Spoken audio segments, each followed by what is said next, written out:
Viewers அனைவருக்கும் வணக்கம். இன்னைக்கு இந்த வீடியோ பதிவு மூலிமா நம்ம பார்க்கக்கூடிய அந்த 5 ஆங்கில வார்த்தைகளுடைய தமிழ் அர்த்தங்கள் என்னென்னு பார்க்கலாம். Inculcate, Culinary, Protocol, Fictitious, Epicenter. For each word we have a sentence and example which will help you to understand. இந்த வீடியோ ஒரு முறை பார்த்தா போதும் ஒரு வார்த்தையை ரொம்ப ஈஸியாக சுலபமாக கற்றுக்கலாம். முக்கியமான காரணம் எக்ஸாம்பிள்ஸ் நம்ம பயன்படுத்த போகிறோம். வித் சென்டென்ஸோட we kept precise. ரொம்ப துல்லியமான தேவையான இன்ஃபர்மேஷன் மட்டும் தான் நம்ம இந்த வீடியோவில் பார்க்க போகிறோம். Let's get started. The first word is inculcate. இன்கல்கேட்னுடைய தமிழ் அர்த்தம் கற்பித்தல் இல்லைனா மனதில் பதியவை. இதனுடைய வேர்டை நம்ம மீனிங் தெரிஞ்சோம்னா ரொம்ப ஈஸியாகவே டே டு டே கான்வர்சேஷனில் நம்ம பயன்படுத்தலாம். Let's see the synonyms. an idea, attitude, habit. Let me tell you an example. ஒரு எக்ஸாம்பிளோட பார்க்கலாம். இந்த பிக்சரில் பார்க்கும்போது தெரியுது ஒரு அப்பா தன்னுடைய மகனுக்கு அதிகாலையில் பயிற்சி கொடுத்துட்ருக்காரு. That is cricket or might be something else. அதை லேர்ன் பண்ணும்போது அதனுடைய முக்கியத்துவம் என்ன அப்படின்ற இம்பார்ட்டன்ஸையும் அவங்களுக்கு பதிய வைக்கிறதுக்கு ட்ரை பண்ணிகிட்ருக்காரு. That is called inculcate. Let's see an meaning. an idea or opinion in someone's mind. ஒருவருக்கு இருக்கக்கூடிய அந்த கருத்தை மற்றவங்களுக்கு ஷேர் பண்ணி அவங்க மனசில் பதிய வைக்கிறதுக்கு பேர் தான் inculcate. Let's see the sentence. I try to inculcate a sense of responsibility in my children. அப்படின்னா என்னுடைய குழந்தைகளுக்கு பொறுப்பினுடைய முக்கியத்துவத்தை அவங்களுடைய மனசில் பதிய வைக்கணும். எக்ஸாம்பிளாக இந்த பிக்சரை பார்க்கும்போது நம்மளுக்கு நல்லா புரியும். Move on to the next word. culinary. அதனுடைய தமிழ் அர்த்தம் சமையல். சமையலறை சார்ந்த இல்லை சமையலறை சம்பந்தமான எல்லா விஷயத்துக்கும் நம்ம culinary சொல்லலாம். synonyms. cooking, delicious, edible. Let's say an example. இங்கே எக்ஸாம்பிள் பார்க்கறதுக்கு முன்னாடி உங்களை நீங்களே இந்த கேள்வி கேளுங்க. Are you good at culinary skills? அப்படின்னா உங்களுக்கு culinary skills இருக்கா? இதுக்கு முன்னாடி சமையல் செஞ்ச அனுபவம் இருக்கா? இல்லை உங்களுக்கு சமைக்க தெரியுமா? அந்த culinary-ன்ற வேர்டை உங்களுடைய லைஃப்பில் நீங்கள் லிங்க் பண்ணி பார்த்தீங்கன்னா ரொம்ப ஈஸியாக நம்ம மனசில் பதிய வைக்கலாம். culinary-ன்ற word. Let's see the meaning. Connected with cooking or kitchens. In sentence, she was nervous about her first dinner party because her culinary skills were very basic.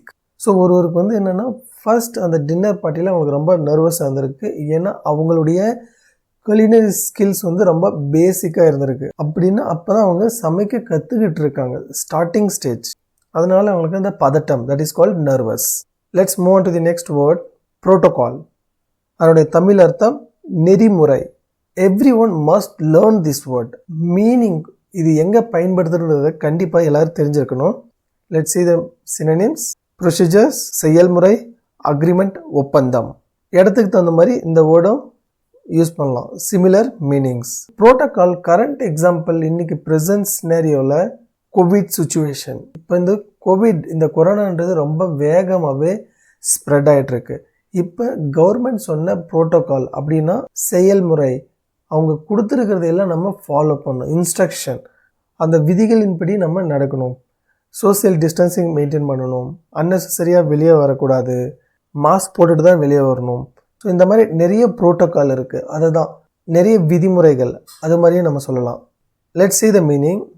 A protocol is a standard set of rules.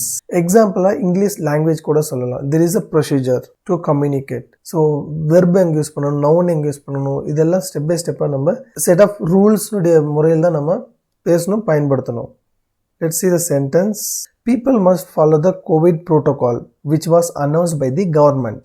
So இப்போ பக்கமாக government announce பண்ணியிருக்க இந்த protocol, இந்த கோவிட்லேருந்து வெளியே வர்றதுக்கு இந்த social distancing நிறைய protocol கொடுத்துருக்காங்க. அது எல்லாமே நம்ம ஃபாலோ பண்ணணும். அதனுடைய விதிமுறைகளை ஃபாலோ பண்ணணும். Let's see the next word. Fictitious. கற்பனையான இல்லை கற்பனையானது, போலியான, உண்மை இல்லாத ஒன்று. இதை தான் நம்ம ஃபிக்டிஷியஸ்னு சொல்லுவோம். Let's see the synonyms. Fake அப்படின்னா போலி, அன்ரியல் உண்மையற்றது, அன்ட்ரூ பொய். இது எல்லாமே சிமிலர் மீனிங்ஸ். எக்ஸாம்பிளாக இந்த பிக்சரை பார்க்கும்போது தெரியும் இது ஒரு கற்பனையால் உருவாக்கப்பட்டது. This is not natural. இது இயற்கையாக உருவானதில்லை. இது ஜஸ்ட் ஆர்டிஃபிஷியலாக கிரியேட் பண்ணது. see the meaning. artificially created or developed. In sentence, His story is wholly fictitious. அப்படின்னா ஒரு மூவியில் கூட பார்ப்போம், ஹோல் ஸ்டோரியை வந்து ஒரு கற்பனையிலே எடுத்திருப்பாங்க. நிறைய பேருடைய கேரக்டர் கூட வந்து கற்பனையாகவே இருக்கும். Eventually, where the last word epicenter. Epicenterனா மையப்பகுதி, மைய புள்ளின்னு சொல்லலாம், ஒரு centre point. Synonyms of epicenter, capital or center. இப்போ நம்ம பார்க்க போகிற எக்ஸாம்பிளை பார்த்தோம்னாவே இதனுடைய வேர்டை நம்ம மறக்க மாட்டோம். அந்த மாதிரி ஒரு எக்ஸாம்பிள் இப்போ நம்ம பார்க்க போகிறோம். கோவிட், இந்த கொரோனா எங்கேருந்து ஸ்டார்ட் ஆனது? நிறைய பேர் வந்து சைனான்னு சொல்லுவாங்க, சீனான்னு தமிழில் சொல்லுவாங்க. ஹூகானுன்ற ஒரு மாகாணத்தில் தான் வந்து இந்த கொரோனான்றது ஸ்டார்ட் ஆயிடுச்சு. அதுதான் அதனுடைய மைய புள்ளி. So that is called epicentre. See the meaning? Informal, the absolute center of something. Sentence. Our research lab was the epicenter of this crisis. That's all for today. இந்த வீடியோ பற்றி உங்களுக்கு ஏதாவது கருத்து இருந்ததுன்னா கமெண்டில் பதிவு பண்ணுங்கள். If you like the video, please like and subscribe for more videos. Thank you for watching.